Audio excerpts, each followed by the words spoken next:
Hi guys, this is your vegetarian beshie Jlu and welcome to my channel. Our video for today is going to be a Lazada and Shopee haul. So if you want to see what I got, then please continue watching.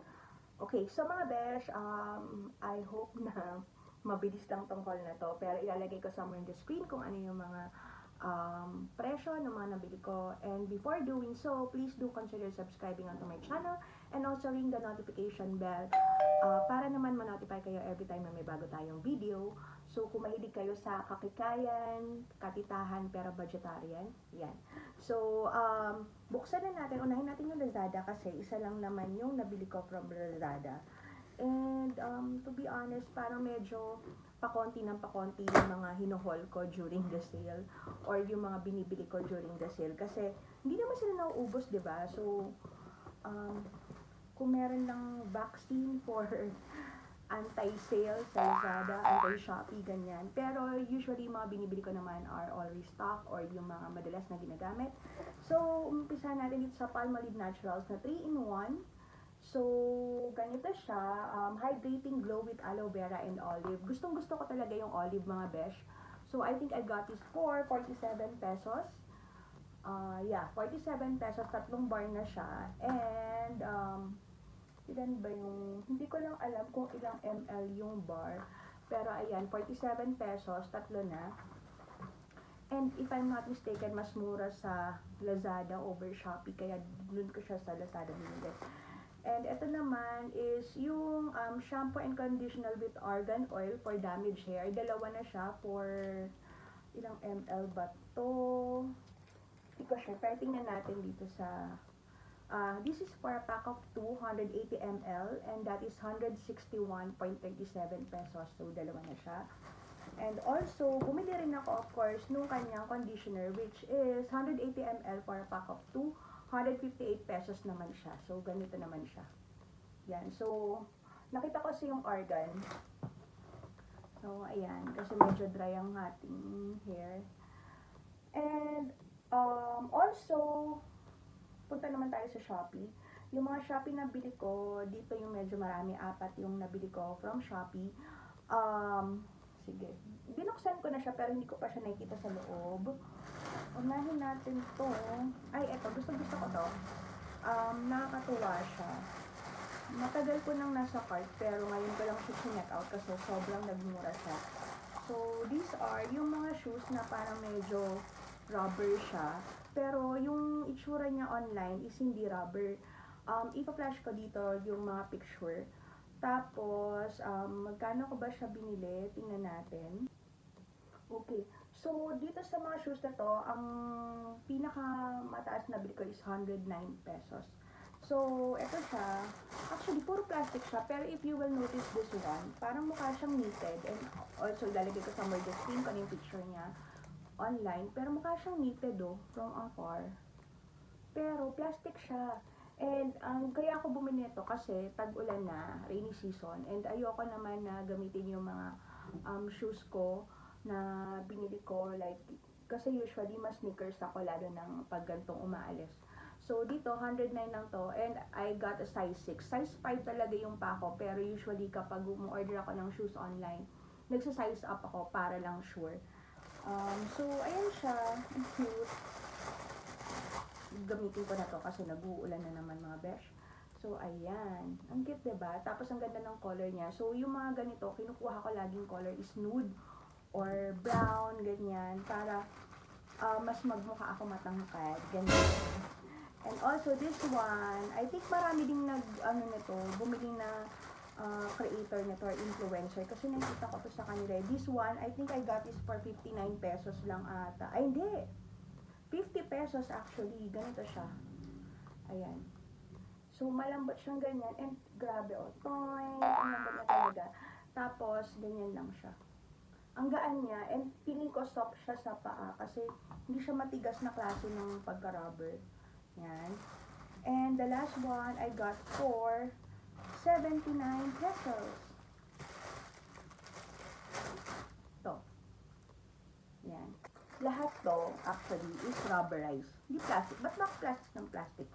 Rubberized siya. Ayan, ganyan siya. Yan. So, lahat nude.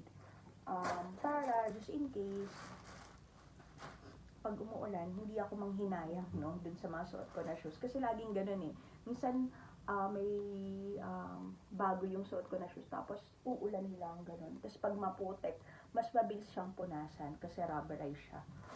So, ayan. And then next is this one. So, tingnan natin kung ano po.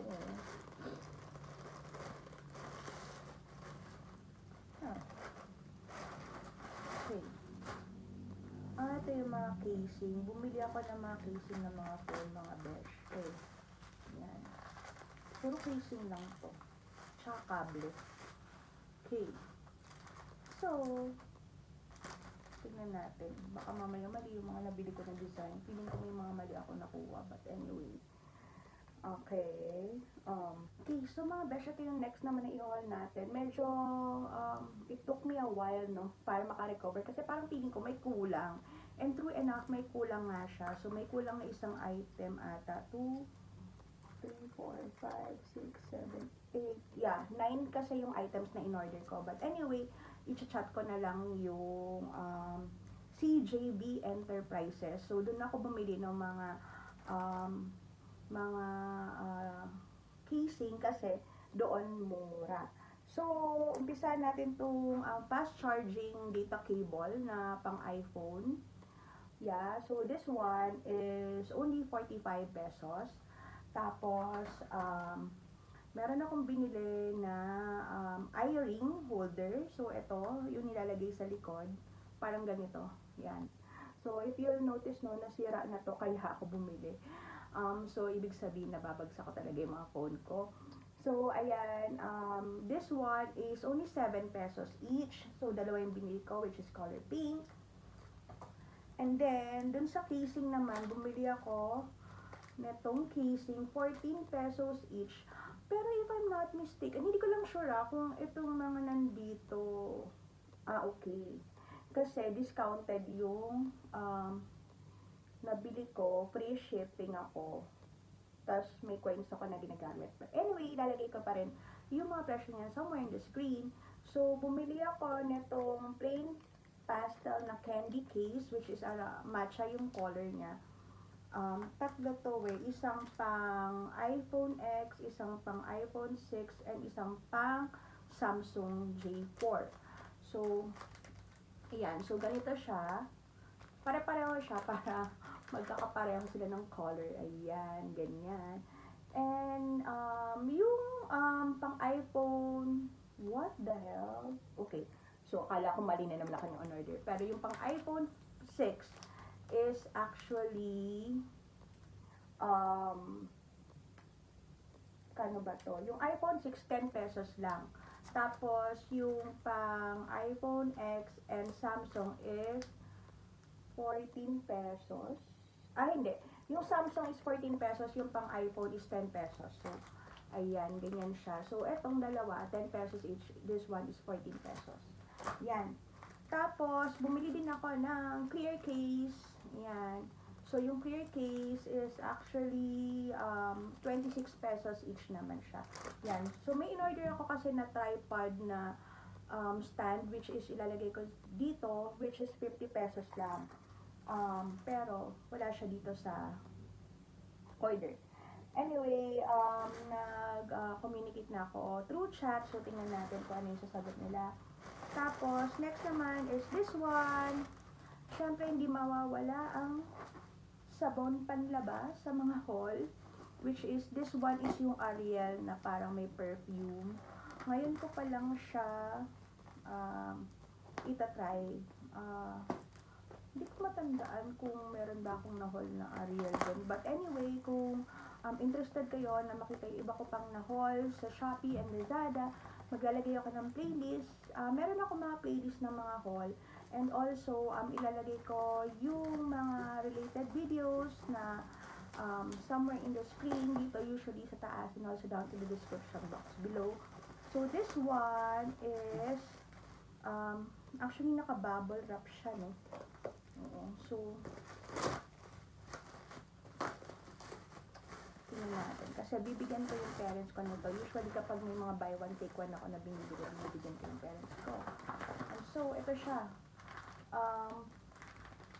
Ariel na may Downy Fresh Garden Bloom. Yan. So, this one, which is around 630 grams. Ayan, dalawa yan. Yan. So, naka-bubble wrap siya, well packaged. And I got this for 103. So, sobrang laking tipid kasi ginagawa ko yung mga bills ko. Nagpe-pay ako via Shopee para meron akong coins. Kasi di ba may mga cashback na coins.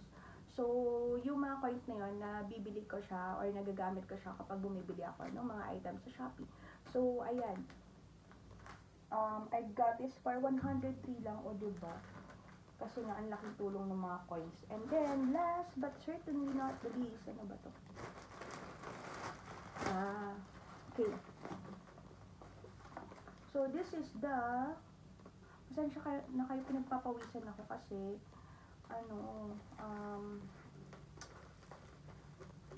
para hindi maingay yung audio natin.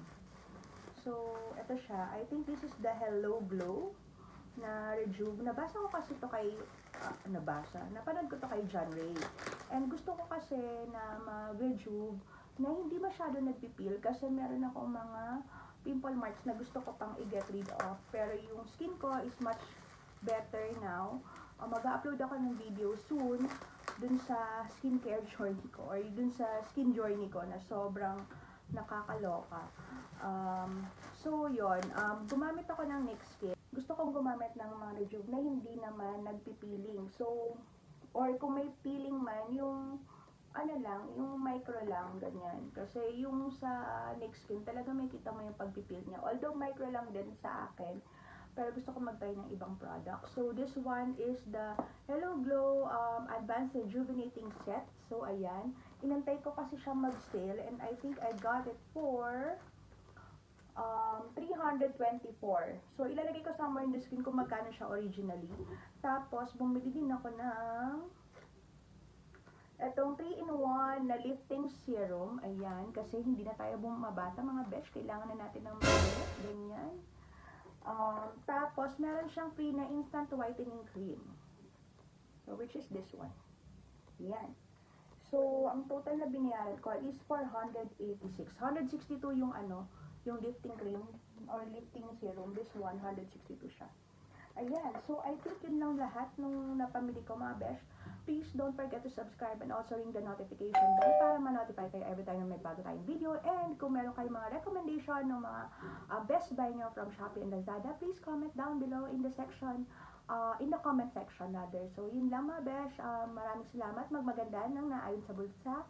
And keep safe. Bye! See you on the next one. 79 pesos. Ito. Yan. 79 pesos. Lahat to plastic.